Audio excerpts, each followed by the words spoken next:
2 warga Indonesia yang positif terinfeksi virus corona. COVID-19 and your cash. The change is coming to EU. To protect Americans from the coronavirus. New coronavirus warning for young people, the staggering number of hospitalizations for age groups that were believed to be at lower risk. Oh my god! Wow! Hai, hello guys. Jumpa lagi bersama Fakta Kecil, membahas seputar fakta-fakta di sekitar kita yang kerap kali dilupakan. Sebelum masuk intronya, kami doakan kalian semua selalu dalam keadaan sehat dan diberikan rezeki yang baik setiap harinya. Yap, kepada kalian yang belum subscribe channel ini, silahkan klik tombol subscribe dan aktifkan lonceng notifikasinya agar tidak ketinggalan fakta menarik lainnya dari Fakta Kecil. Beberapa waktu belakang sampai saat ini, dunia dihebohkan dengan suatu penyakit yang berbahaya yang kalian semua sudah tahu bukan? Bahkan WHO dan negara-negara di dunia sudah menetapkan penyakit ini sebagai pandemi. Akibatnya, kita disuruh menerapkan aturan new normal dalam kehidupan sehari-hari, seperti adanya social distancing, memakai masker, selalu rajin mencuci tangan, dan lain sebagainya. Kesal ya, jika kita dihadapi dengan keadaan baru yang tidak terbiasa kita lakukan. Hop, tunggu dulu guys, ini belum seberapa loh dibandingkan dengan suatu penyakit yang terjadi pada abad ke-13 sampai 14 silam. Ya, penyakit itu bernama The Black Death. Pada abad ke-13 sampai 14, terjadi epidemi penyakit dengan mortalitas tinggi di seluruh dunia.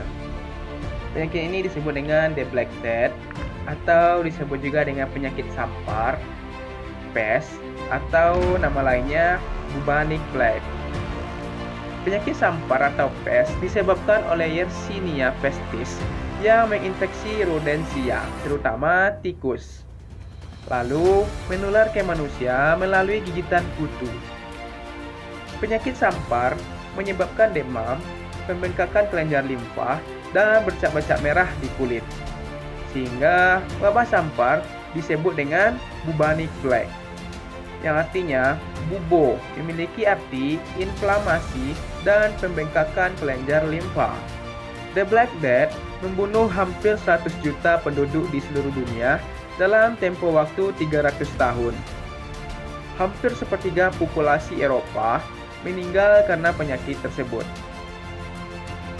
Kematian dalam jumlah serupa juga terjadi pada penduduk Cina, India, Timur Tengah, dan benua Afrika.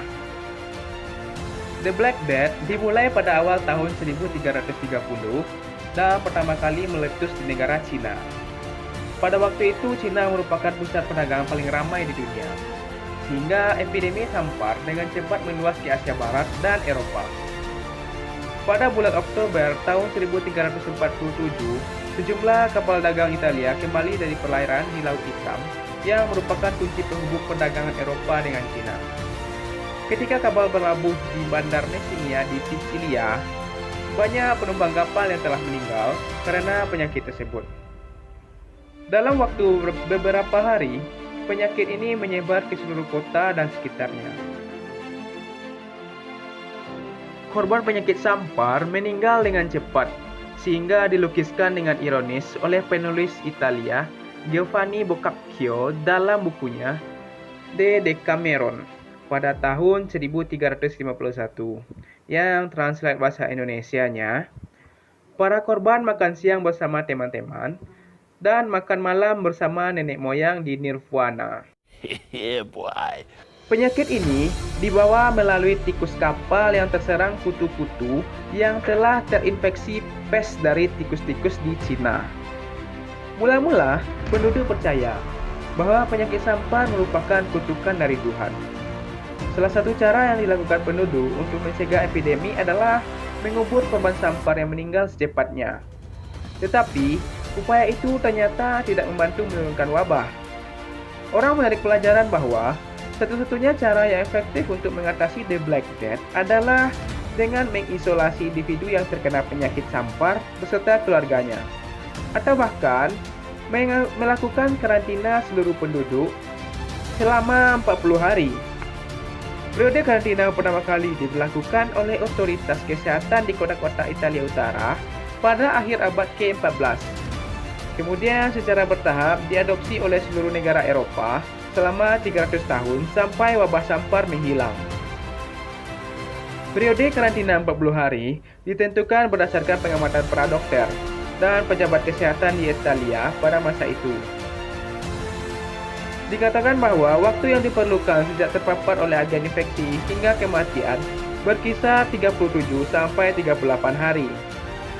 Di kemudian hari, diketahui dengan lebih terinci bahwa periode waktu itu terdiri atas yang pertama, periode laten 10 sampai 12 hari sejak terpapar hingga terinfeksi. Kemudian disusul dengan periode infeksi asimptomatis sekitar 20 sampai 22 hari sejak terinfeksi hingga timbul tanda dan gejala klinis. Kemudian disusul dengan 5 hari gejala klinis sebelum kematian. Jadi, penderita mempunyai waktu 32 hari untuk membawa infeksi tanpa seorang pun mengetahuinya. Black Death terbagi menjadi 3, yaitu yang pertama, bubonic plague, pembengkakan kelenjar getah bening. Gejala yang ditimbulkan yang pertama muncul 1 minggu setelah terinfeksi. Pembengkakan di daerah leher, pangkal paha, dan di daerah di sekitar gigitan kutu yang telah terinfeksi pes. Yang kedua, pneumonic plague, yaitu infeksi paru-paru. Gejalanya batuk mengeluarkan dahak atau air liur, sakit pada dada, sesak napas, dan tubuh lemas. Jenis pes ini dapat berkembang dengan cepat dan menyebabkan gagal nafas hingga syok dalam 2 hari masa infeksi. Dan yang ketiga adalah septicemic plague, yaitu infeksi pada darah. Gejala yang ditimbulkan berupa demam, lemas, bergetar, mual, muntah, sakit di sekitar perut, diare, hingga terjadinya pendarahan di mulut dan anus. Gejala lainnya adalah kulit menghitam akibat tidak berfungsinya jaringan. Kasus yang banyak terjadi di Eropa pada abad ke-13 sampai 14 silam itu adalah jenis penyakit Black Death yang pertama, yaitu bubonic plague. Oke guys, itu tadi pembahasan singkat kita mengenai pandemi yang terjadi pada abad ke-13 sampai 14 tahun silam, yaitu mengenai The Black Death. Oke, cukup sekian video kita pada hari ini. Terima kasih kepada kalian yang telah menonton dan subscribe video ini.